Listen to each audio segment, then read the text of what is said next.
नमस्कार, आप देख रहे हैं हॉर्नबिल टीवी। छत्तीसगढ़ की खबरों के हिंदी बुलेटिन हमर छत्तीसगढ़ में मैं अनुज आपका स्वागत करता हूं। आइए सबसे पहले नजर डालते हैं आज की सुर्खियों पर। सुशासन तिहार के तीसरे चरण की शुरुआत करते हुए मुख्यमंत्री विष्णुदेव साय ने शुरू किया प्रदेश का आकस्मिक दौरा। चौपाल में खाट पर बैठकर ग्रामीणों और महिलाओं से किया संवाद।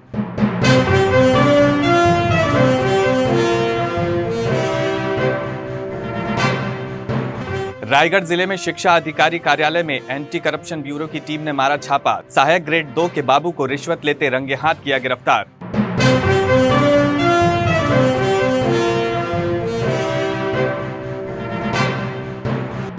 सरगुजा जिले में आदिम जाति सहकारी समिति बैंक में हुआ करोड़ों का घोटाला। 4 सहकारी बैंकों में 23 करोड़ के घोटाले की बात आई सामने।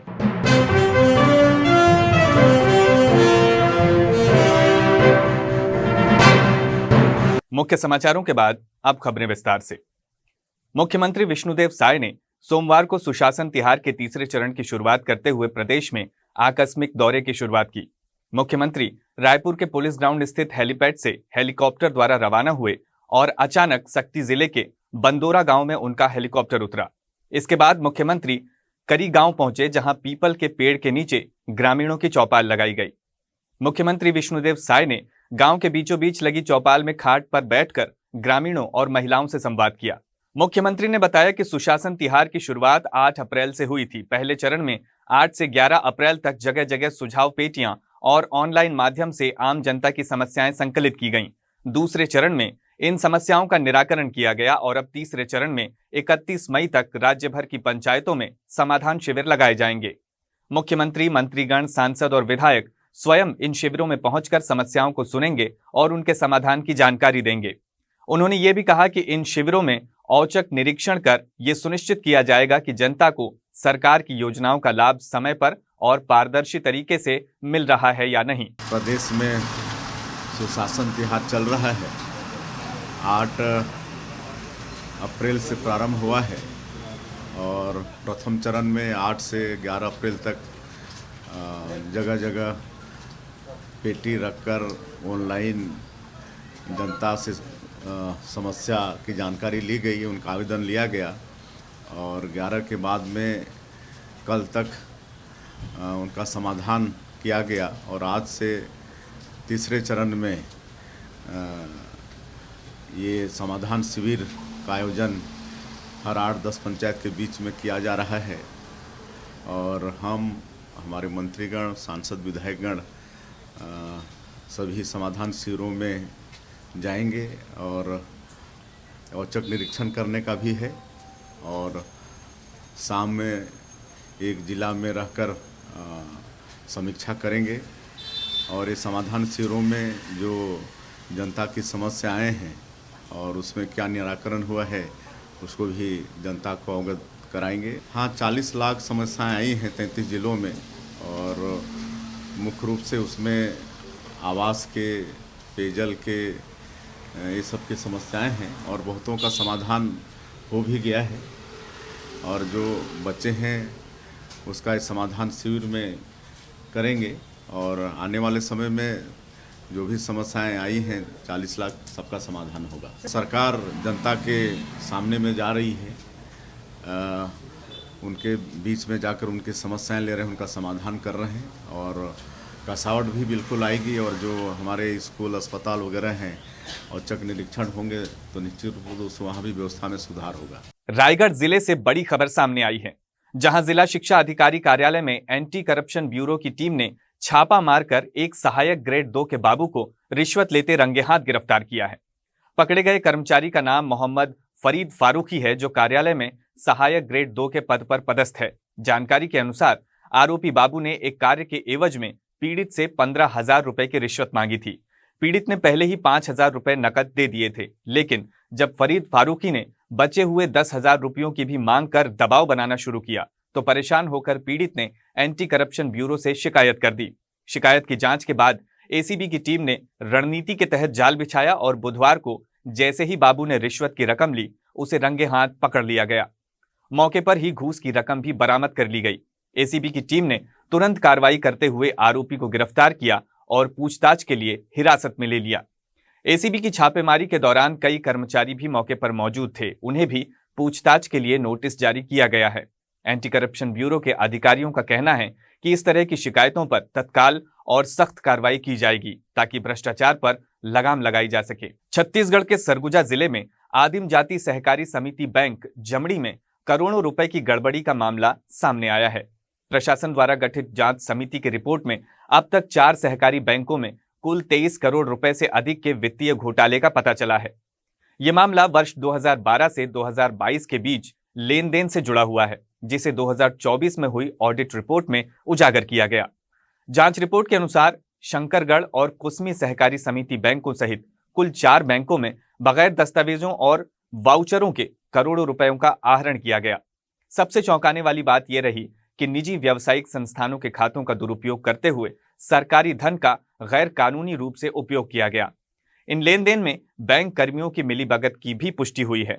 घोटाले की गंभीरता को देखते हुए सरगुजा कलेक्टर और जिला सहकारी केंद्रीय बैंक के प्राधिकृत अधिकारी विलास भोसकर ने बलरामपुर एसपी को पत्र लिखकर सहकारी बैंक के सीईओ सहित 7 कर्मचारियों के खिलाफ आपराधिक मामला दर्ज करने की सिफारिश की है।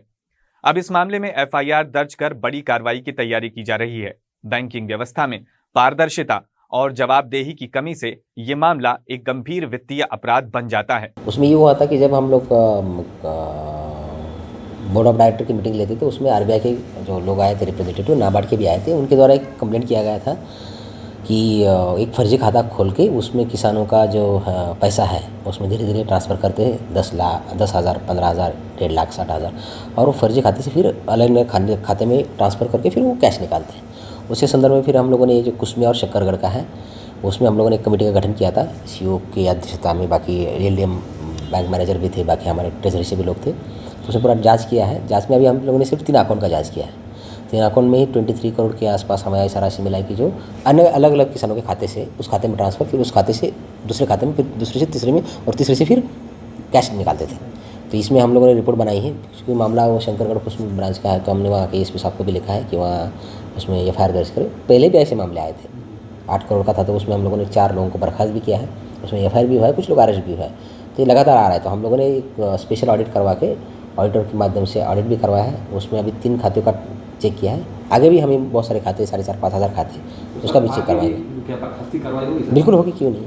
उसमें हम लोगों ने एफआईआर तो करा रहे हैं, बाकी लोगों को सस्पेंड भी किया है, डी करके उसको ये करके उसके आगे बर्खास्त भी कर लेंगे।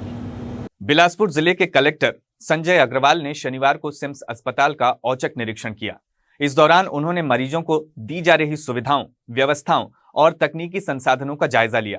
निरीक्षण के दौरान कलेक्टर ने सीएसआर योजना के तहत सीएमपीडी द्वारा शिशु रोग विभाग को लगभग 1 करोड़ रुपए की लागत से प्रदान किए गए अत्याधुनिक मेडिकल उपकरणों का लोकार्पण किया।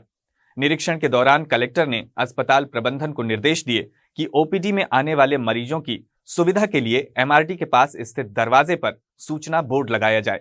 उन्होंने नगर निगम को भी इस कार्य में सहयोग करने के निर्देश दिए। कैजुअल्टी ओपीडी में उन्होंने मरीजों और डॉक्टरों से बातचीत कर व्हीलचेयर, ट्रॉली और अन्य सुविधाओं की स्थिति जानी। कलेक्टर ने एमआरडी के ओपीडी और आईपीडी पंजीयन कक्ष में आभा ऐप के माध्यम से की जा रही डिजिटल पंजीयन व्यवस्था की भी समीक्षा की और इसे अधिक सुविधाजनक बनाने के निर्देश दिए।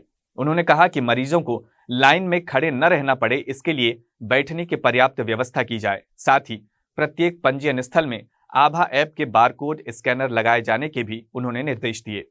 राजधानी रायपुर के सड्डू इलाके में भीषण जल संकट के चलते स्थानीय लोगों का गुस्सा फूट पड़ा।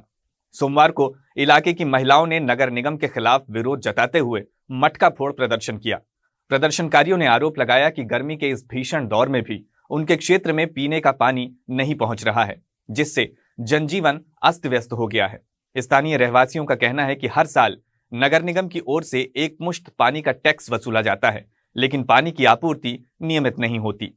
कई बार शिकायतों के बावजूद समाधान नहीं होता है।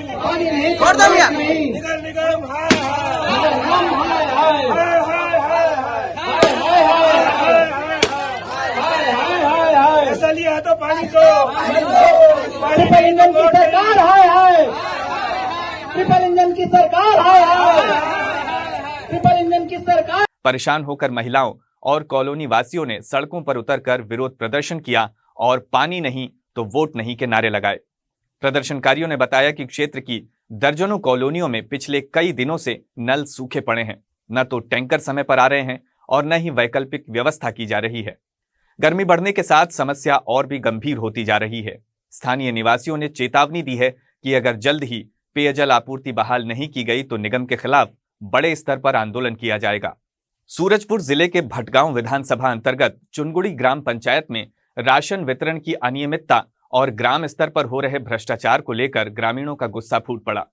सोमवार को सैकड़ों ग्रामीण कैबिनेट मंत्री लक्ष्मी राजवाड़े के निवास पहुंचे और सोसाइटी डीलर बसंत तिर्की के खिलाफ गंभीर आरोपों के साथ शिकायत दर्ज कराई। ग्रामीणों ने आरोप लगाया कि सोसाइटी डीलर समय पर चावल, शक्कर और चना उपलब्ध नहीं कराता, साथ ही सरकारी दर से अधिक मूल्य भी वसूलता है और आम नागरिकों के साथ अभद्र व्यवहार करता है। ग्रामीणों का कहना है कि कई बार शिकायत करने के बाद भी कोई कार्रवाई नहीं हुई, जिससे परेशान होकर उन्हें मंत्री के पास जाना पड़ा। जो हम चावल लेने के लिए जाते हैं, राशन कार्ड वहाँ जमा करते हैं, राशन कार्ड का असली दस्तावेज जो जहाँ फोटो लगा रहता है वो वाला पन्ना वहाँ गायब हो जाता है। हमारे घर में छोटा बच्चा है नहीं, घर में रखते हैं तो हम मतलब पेटी में रखते हैं और सीधे जब चावल लेने के लिए जाते हैं तो वहाँ से खोल के निकाल के ले जाके हम वहाँ जमा करते हैं, वो तुरंत वहाँ गायब हो जाता है। अब चावल देते हैं तो शक्कर नहीं देते हैं, शक्कर देते हैं तो चना नहीं देते हैं। ये क्या बात है? अगर बोल देने से वो लोग मारपीट में उतर जाते हैं। और वहाँ उनका कहीं वहाँ वोट नहीं है कि इसके नाम पे समूह सोसाइटी चल रहा है, कोई वहाँ नाम नहीं है। डीलर संचालक का क्या नाम है? हम लोग जान नहीं रहे हैं। 15 साल से इनका राशन चल रहा है, किसके नाम पे चल रहा है नाम ही पता नहीं है, वहाँ वोट टांगते तब ना जानते हैं। चावल ऐसा देते हैं ना, आज देंगे तो 3 दिन बंद कर देंगे। मतलब चावल दुकान हमेशा रोज संचालन नहीं करता है? नहीं करते हैं, कभी कभार एक दिन बांटते हैं, इसके बाद 4 दिन बंद कर देते हैं। मंत्री लक्ष्मी राजवाड़े ने ग्रामीणों की सभी शिकायतों को गंभीरता से सुना और आश्वासन दिया कि दोषियों पर सख्त कार्रवाई की जाएगी। उन्होंने कहा कि हर ग्रामीण को न्याय दिलाना सरकार की प्राथमिकता है और जो भी अधिकारी या डीलर इसमें बाधा डाल रहे हैं उनके खिलाफ सख्त जांच करके कदम उठाए जाएंगे। ग्रामीण जन ग्राम पंचायत चुनगड़ी के ग्रामीण जन आए हुए हैं और अपनी समस्याओं को लेके आए हुए हैं। क्योंकि बात किसी व्यक्ति पे है तो जैसे यहाँ पे आने के बाद बहुत सारी विषय भी है कि राशन समय पे नहीं देते हैं, तो जो राशन देते हैं उनका व्यवहार सही नहीं रहता है, कभी पानी में मिट्टी डाल देते हैं या उसको धंसा देते हैं, मतलब कई सारे विषय आए हैं। रही बात पटवारी की भी आई हुई है। तो सभी चुनगड़ी के ग्रामवासियों को मैं आश्वासन दी हूँ कि जो विषय आप लोग के पास से मुझ तक आया है उसको संज्ञान में लेते हुए मैं काम करूँगी। और इसमें क्या है, अब यहाँ तो ये भी कहा जा रहा है कि पार्टी के लोग हैं इसलिए उनके ऊपर कार्रवाई नहीं हो रहा है, तो मैं साफ तौर पे स्पष्ट कहना चाहूँगी कि वो अपने पार्टी के हो चाहे विपक्ष हो, अगर लोगों के साथ, जनता के साथ अगर किसी भी प्रकार के दुर्व्यवहार होती है या किसी के माध्यम से ज़मीन हड़पने की बात होती है तो मैं उस टाइम पार्टी नहीं देखूंगी। मैं जनता के हित के लिए मुझसे जो हो पाएगा वो करूंगी। और रही बात कार्रवाई की तो इसको संज्ञान में लेते हुए पहले स्थिति परिस्थिति को जान लेती हूँ कि विषय क्या है, तो अवश्य कार्रवाई करवाएंगे। वैसे उनके आने के बाद मैं जनपद सीओ से बात की और जनपद सीओ का साफ तौर पे स्पष्ट कहना है कि 7 तारीख से राशन वितरण का काम स्टार्ट होता है और ऐसा नहीं कि 2 दिन 4 दिन रहे, इस बीच में कभी भी वो आके राशन लेके जा सकता है। तो विषय आया है, लोग विषय वही बोल रहे हैं कि समय पे देते नहीं हैं। तो मैं बसंत मीन से भी बात की तो उनका कहना कि मैं साफ तौर पे कि मैं राशन देता हूँ, पता नहीं विषय कैसे वहाँ तक पहुँच रहा है, मैं इस पर विशेष ध्यान दूँगी। देखिए ये विभाग हमारी है, हालांकि पूरी जनता की समस्या ही हमारी है, लेकिन जिस डिपार्टमेंट की मैं मंत्री हूँ उस डिपार्टमेंट में अगर कोई भी लापरवाही होती है तो लापरवाही में निचले स्तर के नहीं लेकिन जो उच्च स्तर के जो अधिकारी हैं, हालांकि मेन्यू बना हुआ है, मेन्यू के आधार पे उनको बच्चों को आहार देना चाहिए, अगर नहीं दे रहे हैं तो संज्ञान में लेते हुए आंगनबाड़ी कार्यकर्ता, सुपरवाइजर, सीडीपीओ और डीपीओ के ऊपर कार्रवाई करेंगे। ग्राम पंचायत के सरपंच अनिल सिंह पोर्ते ने कहा कि पूरा गांव बसंत तिर्की की दबंगई से त्रस्त है। मैं अनिल सिंह पोर्ते, सरपंच चुनगड़ी। मैं यहाँ आज अपने गांव के दर्जनों समस्या जो ग्राम सभा में उठा था उन समस्याओं को अवगत कराने के लिए और मंत्री जी का मार्गदर्शन के लिए मंत्री जी का मार्गदर्शन हमको मिले, उनके सलाह के लिए मैं उनके पास आज आया था। और हमारे गांव से महिला, पुरुष, बूढ़े, बुजुर्ग सभी लोग आए थे और आश्वासन दिया गया है कि 1 सप्ताह के अंदर सभी काम आपके जो भी शिकायत हैं जो आ रहे हैं, आंगनबाड़ी हो, उचित मूल्य दुकान हो, ये सभी में सुधार हो जाएगा। और अगर नहीं होता है तो बात हुआ है कि मैं धरना प्रदर्शन पर अगर उतरना पड़े तो मैं उतरूँगा। ये क्या है ना कि बीजेपी के कार्यकर्ता हैं। अच्छा जी, और इनको बहुत बल उसी से प्राप्त होता है, धौंस दिखाते हैं, है ना, कि हमारा कुछ होने वाला नहीं है। इसलिए पब्लिक लोग से अनाप शनाप बातें करते रहते हैं, धमकी घुड़की, मारपीट पे उतर जाते। दमगई स्टाइल में मेरे को भी मारे थे।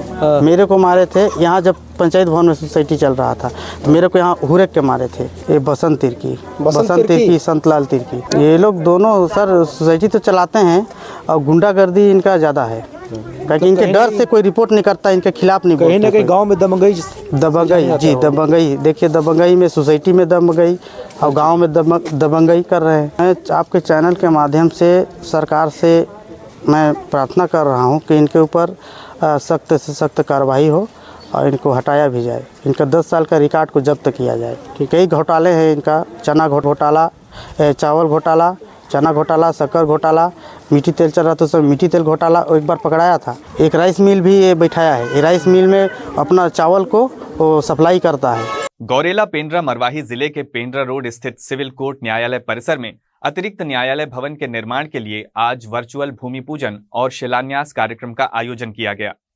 इस महत्वपूर्ण कार्यक्रम का वर्चुअल शुभारंभ छत्तीसगढ़ हाईकोर्ट के मुख्य न्यायाधीश रमेश सिन्हा ने किया। इस अवसर पर हाईकोर्ट के न्यायाधीश नरेश कुमार चंद्रवंशी, जिला कलेक्टर लीना कमलेश मंडावी, पुलिस अधीक्षक MR भगत, जिला अधिवक्ता संघ के अध्यक्ष, अधिवक्ता एवं न्यायिक अधिकारीगण उपस्थित रहे।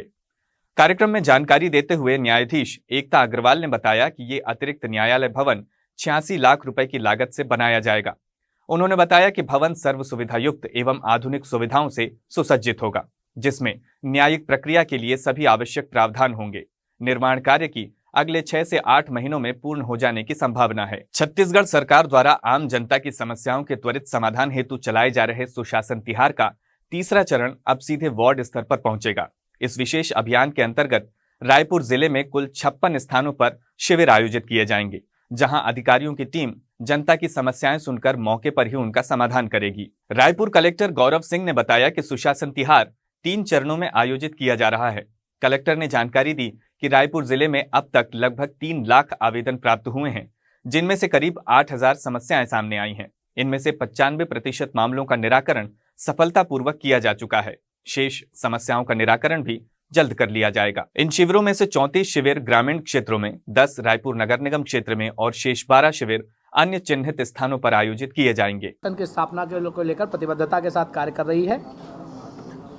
इसी कड़ी में मुख्यमंत्री श्री विष्णुदेव साय जी की मंशा के अनुरूप राज्य में सुशासन तिहार 2025 का आयोजन किया गया है। इसका उद्देश्य आम जनता की समस्याओं का समयबद्ध समाधान, शासकीय योजनाओं की समीक्षा, निगरानी, विकास कार्यों में तेजी लाना और जनता, जनप्रतिनिधियों व सामाजिक संगठनों के साथ सीधा संवाद स्थापित करना है। आप सबको बताया कि ये 3 चरणों में सुशासन तिहार हुआ था। प्रथम चरण में हमने आवेदन लिए थे, द्वितीय चरण में इसका निराकरण किया और आज से तीसरा चरण शुरू हो रहा है, जिसमें रायपुर जिले में कल से 60 जगहों पर समाधान शिविर लगाए जाएंगे, जिसमें ग्रामीण क्षेत्र के 48 हैं, बाकी रायपुर नगर निगम और सारे मिलाकर लगभग 38 ग्रामीण क्षेत्र में 56 समाधान शिविर आयोजित किए जाएंगे, जिसमें ग्रामीण क्षेत्र में 34 और रायपुर नगर निगम में 10 और अन्य नगरीय निकायों में 12 आयोजित किए जाएंगे। उसका शेड्यूल कहाँ लगेगा, नोडल अधिकारी, वो सब आप लोगों को दिया गया है। रायपुर ज़िले की बात करेंगे तो लगभग 3 लाख के आसपास आवेदन प्राप्त हुए थे और 8000 के आसपास समस्याएं आई थी। हमने लगभग 95% से ज़्यादा जो आवेदन आए थे उनका निराकरण कर लिया है और आने वाले समय में बाकी शिकायतों का भी निराकरण कर लिया जाएगा। इन समाधान शिविरों में न केवल निराकरण बताया जाएगा, अपितु नए आवेदन भी लिए जाएंगे और कोशिश की जाएगी कि अगर वहीं उनका निराकरण संभव होगा तो उनका किया जाएगा। आप सबसे ये निवेदन है कि माननीय मुख्यमंत्री जी की मंशा के अनुरूप लोगों को ज़्यादा से ज़्यादा राहत मिले, इसलिए ये सुशासन तिहार का आयोजन किया जा रहा है। इसलिए आप सब लोग इन जो समाधान शिविर हैं उनकी जानकारी ज़्यादा से ज़्यादा लोगों तक पहुँचे और इसका प्रभाव ज़्यादा लोगों को मिले, यही निवेदन है। छत्तीसगढ़ शासन द्वारा संचालित सुशासन तिहार का तीसरा और अंतिम चरण 5 मई 2025 से गौरेला पेंड्रा मरवाही जिले में भी प्रारंभ हो गया है। इस चरण में समाधान शिविरों का आयोजन किया जा रहा है, जिनका उद्देश्य जन समस्याओं का स्थल पर ही त्वरित निराकरण करना है। जिला कलेक्टर लीना कमलेश मंडावी ने जानकारी देते हुए बताया कि प्राप्त आवेदनों का विभागवार परीक्षण पूरा कर लिया गया है। 3 चरणों में इसका आयोजन शासन की मंशानुरूप हमारे जिले में किया गया है।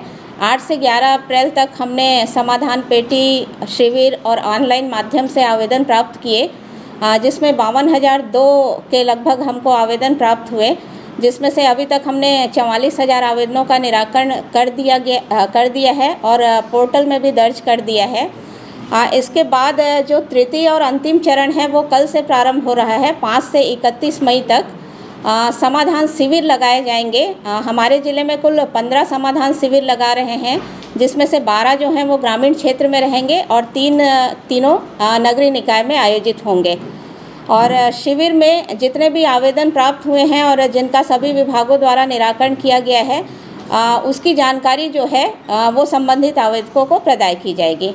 बिल्कुल, जो शिविर आयोजित किए जाएंगे वहाँ पे आवेदक अपनी समस्या या मांग से संबंधित आवेदन देना चाहेगा तो वो भी लिया जाएगा। जो हमारा समाधान शिविर आयोजित होगा उसमें शासन के जो वरिष्ठ अधिकारी हैं, मुख्य सचिव स्तर से लेके जिले के प्रभारी सचिव और अन्य विभागीय सचिव हैं, वो भी आ सकते हैं। अचानक दौरा हो सकता है उनका। इसके अलावा प्रभारी मंत्री, अन्य विभागों के जो मंत्रीगण हैं और मुख्यमंत्री महोदय का भी दौरा हो सकेगा। गरियाबंद जिले में भी सुशासन तिहार को लेकर तैयारियां तेज हो गई हैं। इसी क्रम में जिले के कलेक्टर BS उइके ने सोमवार को कलेक्ट्रेट सभा कक्ष में प्रेस कॉन्फ्रेंस कर पत्रकारों से चर्चा की और 5 मई से शुरू हो रहे समाधान शिविरों की जानकारी साझा की। कलेक्टर ने बताया कि जिले में कुल 31 समाधान शिविरों का आयोजन किया जाएगा, जिनमें से 25 ग्रामीण क्षेत्रों में और 6 नगरीय इलाकों में आयोजित किए जाएंगे। प्रेस वार्ता के दौरान कलेक्टर ने जिले के पत्रकारों से अपील की है कि वे समाधान शिविरों के प्रचार प्रसार में सहभागी बने, ताकि अधिक से अधिक लोग इस अभियान से जुड़कर अपने अधिकारों और योजनाओं का लाभ उठा सकें। जो है प्रत्येक जनपद के 5 जगह पे शिविर लगा रहे हैं, जिसमें सारे विभाग के स्टॉल रहेंगे और सारे जिला स्तर के अधिकारी रहेंगे।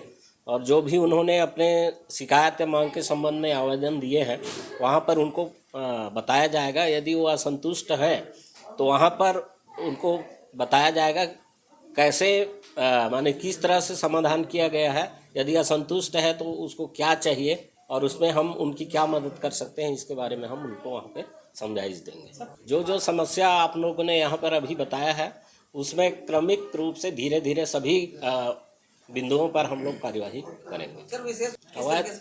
अवैध प्लाटिंग पर भी राजस्व अधिकारियों से संबंधित जमीन का परीक्षण कराएंगे और उसके पश्चात यदि कॉलोनाइजर लाइसेंस या नगरीय निकाय से NOC नहीं है तो उस पर नियमानुसार हम कार्यवाही करेंगे। सुशासन तिहार की पहल को लेकर विधायक अजय चंद्राकर का बयान सामने आया है।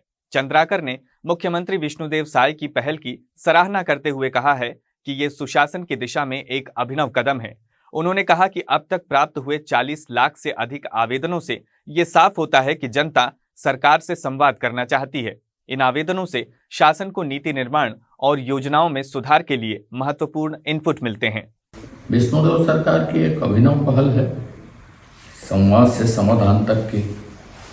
अब उसमें लोगों की समस्याओं को कागज में नहीं बल्कि मौके पर निराकरण करने की कोशिश, जमीनी तौर पे जानने की कोशिश, ये सब होगी, हल करने की कोशिश होगी। देखिए, जो 40 लाख आए चाहे जितने भी आए, ये एक जनता की आवाज़ होती है और इससे शासन को नीति कार्यक्रम बनाने में सुविधा होती है।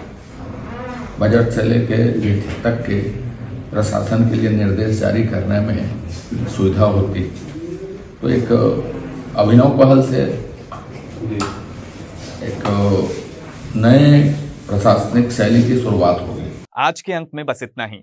छत्तीसगढ़ की ताजा तरीन खबरों के लिए देखते रहिए हॉर्नबिल टीवी।